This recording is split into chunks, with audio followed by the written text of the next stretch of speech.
Hello everyone. मेरा नाम है औरंगजेब और आज एक और मुख्तसर वीडियो में आपको खुशामदीद। आज हम बात करने जा रहे हैं सर्विस अपील के मुतालिक, जो कि एक डिपार्टमेंट की जानिब से अगर किसी मुलाजिम को उसकी नौकरी ख़त्म की जाती है तो उस सिलसिले में फिर जब हम सर्विस अपील दाखिल करते हैं तो उसका पूरा तरीक़ेकार हम यहाँ पर डिस्कस करने जा रहे हैं। मुकम्मल तफसीली गुफ्तगू करेंगे इस मुख्तसर सी वीडियो में। वीडियो को स्टार्ट करने से पहले आपसे दरख्वास्त है कि चैनल सब्सक्राइब और लाइक लाजमी कीजिएगा और दूसरों के साथ शेयर करें ताकि दूसरों के लिए भी आसानी और आपके लिए बायसे सवाब हासिल हो। ये आप देख सकते हैं मैंने आपके साथ अपना विजिटिंग कार्ड शेयर किया हुआ है जिसमें मेरा मोबाइल नंबर भी मौजूद है और ऑफिस एड्रेस ईमेल एड्रेस मैंने आपके साथ शेयर किए। मज़ीद किसी भी किस्म की रहनुमाई के लिए अगर मुझसे रब्ता करना चाहें तो मेरे जोन के नंबर पर आप व्हाट्सएप कर सकते हैं। तो चलते हैं वीडियो की जानिब और स्टार्ट करते हैं कि सर्विस अपील किस तरह से दाखिल की जाती है। तो यहाँ पर मैं आपको बताता चलूँ कि सबसे पहले अगर किसी मुलाजिम को उसकी नौकरी ख़त्म की जाती है तो तरीक़ेकार ये होता है कि सर्विस रूल्स और सर्विस एक्ट कानून में बताया गया है कि किस तरह से आप सर्विस अपील दाखिल करेंगे। अगर आपके साथ नाजायज़ी हुई है, आप समझते हैं कि डिसमिस फ्राम सर्विस आपको किया गया है, रिमूवल फ्राम सर्विस आप हो चुके हैं, या आपका टाइम स्केल आपको नहीं दिया गया, या दूसरी सूरत में आपकी सीनियरिटी प्रमोशन जज़्ब किया जा रहा है गैरकानूनी तरीके से, आपको नहीं दिया जा रहा, तो उस सूरत में फिर आप फेडरल सर्विस ट्रिब्यूनल, अगर आप वफाक के मुलाजिम हैं तो दाखिल करेंगे। अगर आप सूबे के मुलाजिम हैं जैसे Sindh service tribunal, Punjab service tribunal, Balochistan service tribunal, KP service tribunal, HAK या गिलगित बल्तिस्तान, तो उसके मुतालिक भी सेम तरीक़ेकार होगा, लेकिन उसके कवानीन जो हैं वो थोड़े मुख्तलिफ हैं और उसका तरीक़ेकार तकरीबन सेम ही है। सर्विस अपील दाखिल करने का मकसद होता है कि आपके साथ जो नाजायज़ी हुई है उसका तदारुक हो सके। सबसे पहले अगर आपको dismiss from service, removal from service किया गया है या किसी भी किस्म की नाजायज़ी आप समझते हैं आपके साथ हुई है, तो आप सबसे पहले अपनी डिपार्टमेंटल अपील फ़ाइल करेंगे। डिपार्टमेंट के ख़िलाफ़ आप अपील दाखिल करेंगे, जो कि मैं आगे आपको दिखाने और समझाने जा रहा हूँ। साथ ही साथ यहाँ पर मैं बताता चलूँ कि अगर आप समझते हैं कि आपने इल्म ना होने की वजह से आपने देर कर दी है, अगर डिपार्टमेंट ने आपको रिमूव फ्राम सर्विस, डिसमिसल या कोई नाजायज़ी की है, तो उस सूरत में आपने 30 दिन के अंदर अंदर, 30 डेज़ के अंदर अंदर आपने डिपार्टमेंट को डिपार्टमेंटल अपील नहीं लिखी, तो उस सूरत में उसका हल मौजूद है, जो कि लिमिटेशन की सूरत में मैं आपको कवर करवा के दे सकता हूँ। बहरहाल साथ ही साथ मैं यहाँ आपको बताता चलूँ कि अगर आप मिसाल के तौर पर 1 जनवरी 2025 को अगर आपको रिमूव फ्राम सर्विस किया गया है, डिसमिसल फ्राम सर्विस, तो उस सूरत में आप अपने सबसे पहले डिपार्टमेंटल अपील दाखिल करेंगे। उसके साथ ही अच्छा, उसमें जो आप डिपार्टमेंटल अपील दाखिल करेंगे, अगर वो आप मुझसे दाखिल करवाना चाहें, भेजना चाहें, तो भी भेजने के लिए तैयार हैं और उसके अलावा मैं आपकी रहनुमाई करने के लिए भी तैयार हूँ। बहरहाल,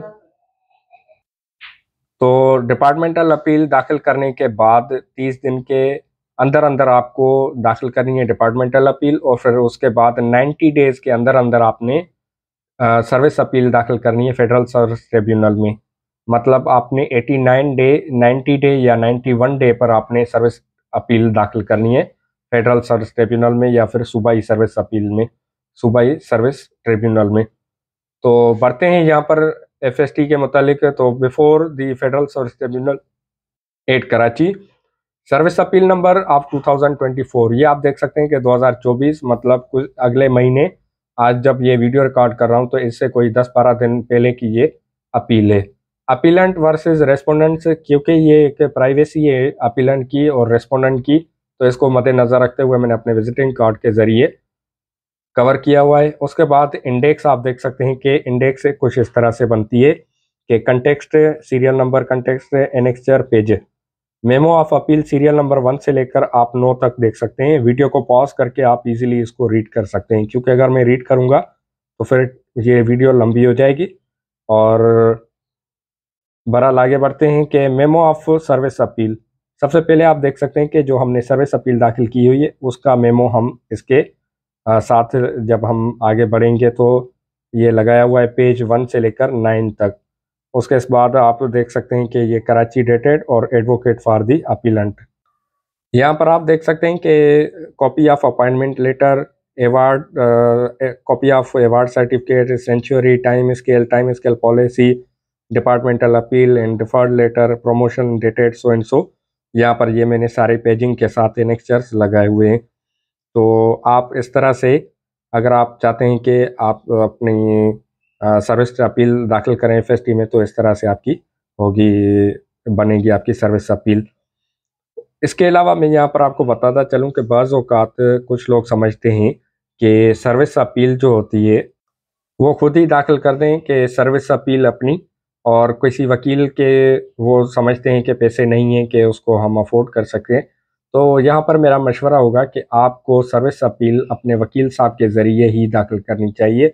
आया बेशक आप मुझे इंगेज करें या किसी वकील को, लेकिन आप ये सर्विस अपील किसी वकील के ज़रिए ही करें, क्योंकि इसके पीछे आपकी पूरी फैमिली, आपका पूरा ख़ानदान होता है जो आपके सहारे पर होता है। आपका पूरा करियर इसी सर्विस अपील पर डिपेंड करता है।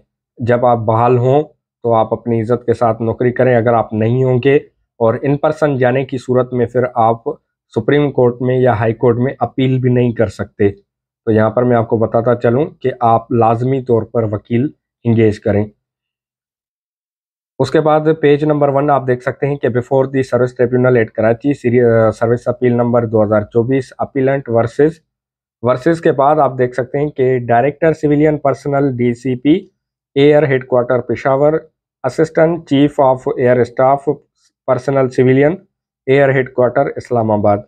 ये पाकिस्तान एयरफोर्स की एक अपील है जो मैं आपके साथ शेयर कर रहा हूँ। और यहाँ पर मैं आपको यकीन दहानी दिला दूँ कि ये जो अपील, जब मैं ये वीडियो बना रहा हूँ तो इसमें सबसे ज़्यादा मैंने कोशिश की है कि इसकी प्राइवेसी को मद्देनज़र रखते हुए मैं कवर करूँ। बहरहाल अगर आगे चल के मैं नहीं समझता कि कोई किस्म की प्राइवेसी आउट होगी और या फिर कोई ऐसी बात होगी, तो फिर मैं वीडियो को एडिट कर लूँगा। तो आप देख सकते हैं कि ये जो सर्विस अपील है, service appeal under section 4 and 6 of the federal service tribunal act 1973 1973 के एक कानून के मुताबिक, जो कि सेक्शन 4 एंड 6 है, ये अपील दाखिल की गई है। Being aggrieved and dissatisfied with not maintaining and considering the time scale of the appellant by the respondents, the appellant prefers this appeal on the consideration of facts and grounds mentioned here under।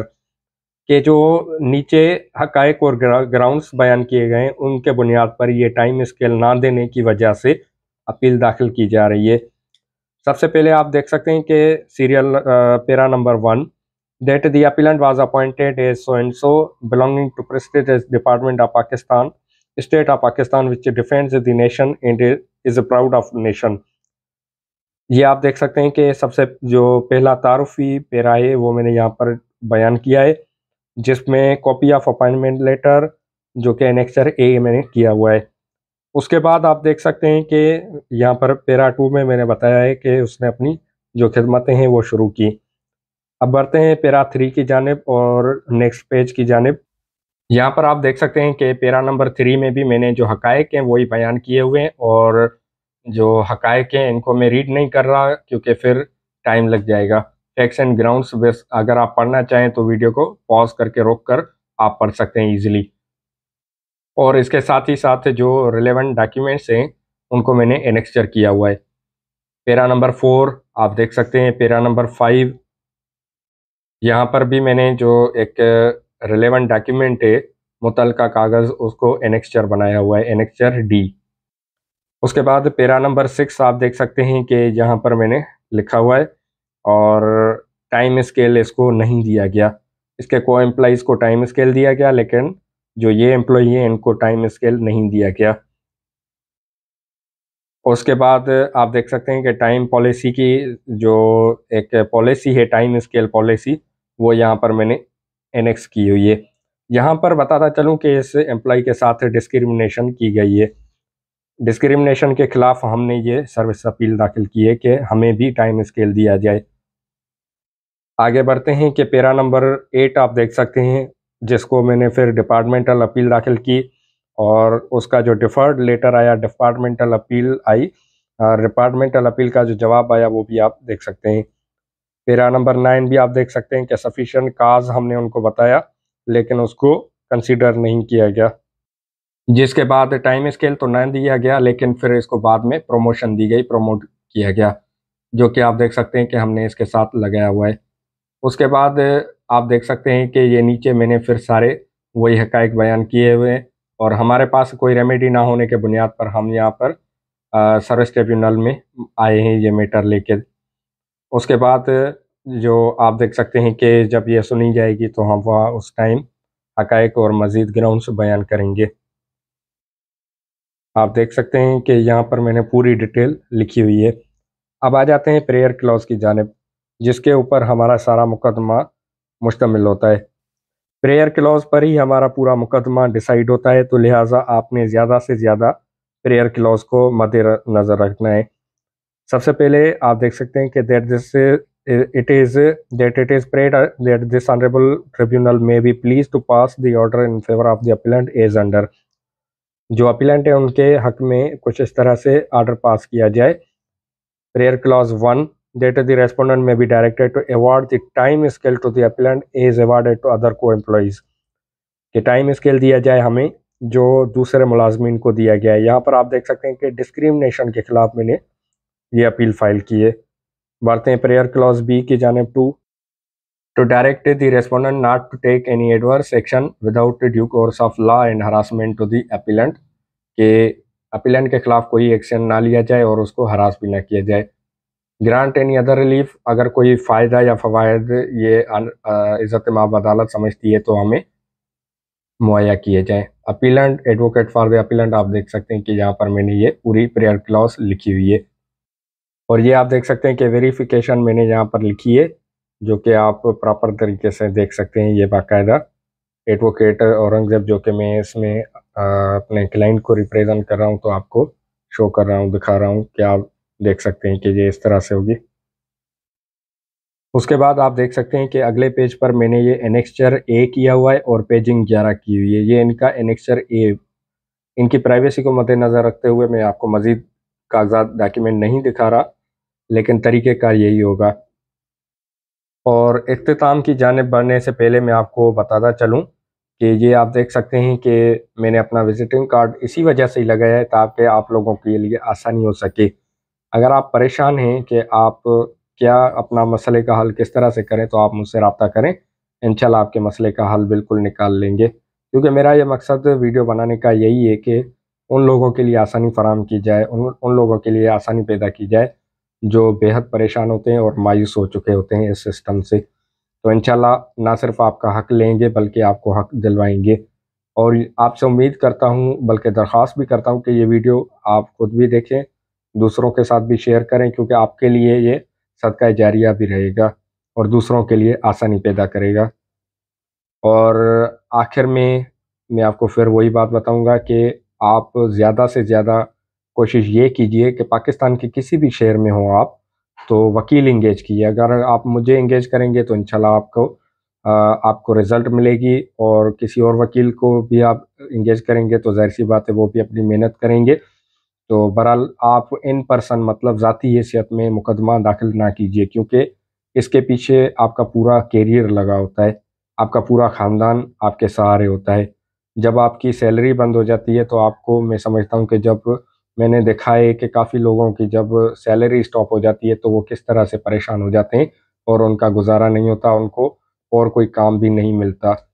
तो बेहतर यही रहेगा कि आप किसी वकील को engage करके वकील को हायर कीजिए और उससे आप अपनी खिदमत हासिल कीजिए, क्योंकि वकील को कानून का पता है। आपको कानून या तो समझना पड़ेगा या आपको समझने में टाइम लग जाएगा। तो बेहतर यही रहेगा कि जो पहले से कवानीन पर अमल दरामद करवा रहे हैं, आप उसको एंगेज करके अपना मसला हल करवाएँ। मायूसी एक ना सिर्फ गुनाह बल्कि कुफ़र है। आप मायूस ना हो, अल्लाह आपके लिए और सबके लिए आसानी करेगा। आप अपने हक़ के लिए जदोजहद करते रहें, लड़ते रहें। और ये वीडियो ना सिर्फ टाइम स्केल बल्कि आपकी आसानी के लिए है कि आप अगर रिमूवल, डिसमिसल, सीनियरिटी, प्रमोशन या जो भी आपके मसलो मसाइल हैं उनके लिए मैंने ये बनाइए। तो मिलते हैं आने वाली अगली वीडियो में, तब तक अपना ख्याल रखिएगा। अल्लाह हाफिज़।